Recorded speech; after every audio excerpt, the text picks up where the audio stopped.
Good morning friends. आज एक हम एडवांस का क्वेश्चन करेंगे 2022 का। देखिए बहुत ही एकदम सिंपल क्वेश्चन है, वैसे देखा जाए तो क्लास 10th लेवल का क्वेश्चन है, पर ठीक है पूछा है तो हम कर लेते हैं इसको।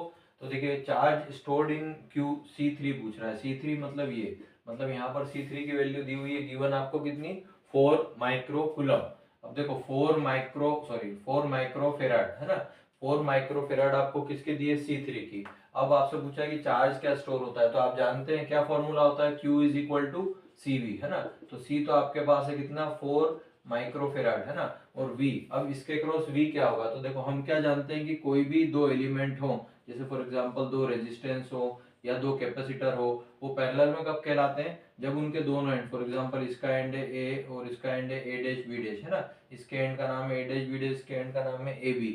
जब दोनों एंड साथ में ज्वाइन होते हैं है ना, तो ये क्या कहलाता है, पैरेलल। तो देखिए यहाँ पर इसका एंड, इसका एक एंड, मतलब C2 C3 C4 C5, इन सभी चारों के अगर आप एंड देखें, मतलब ये इन दोनों के एक एंड साथ में, इन दोनों के एक एंड साथ में, इन दोनों के C3 C4 के एक एंड साथ में, और ऊपर वाले दो एंड साथ में, उसी प्रकार C5 का इसके साथ, और C5 का C4 के साथ। मतलब हम क्या बोल सकते हैं, C5 C4 C3 और C2 ये सब काय में है, पैरेलल में। अगर पैरेलल में है तो इसके क्रॉस जितना वोल्टेज होगा उतना इसके क्रॉस होगा, उतना इसके क्रॉस और उतना ही इसके क्रॉस। क्लियर। तो हम यहाँ पर क्या लिख सकते हैं, Q is equal to C, और वोल्टेज कितना है 2 वोल्ट, तो ये कितना हो गया 8 इंटू 10⁻⁻6, और ये क्या होता है चार्ज की यूनिट कूलम।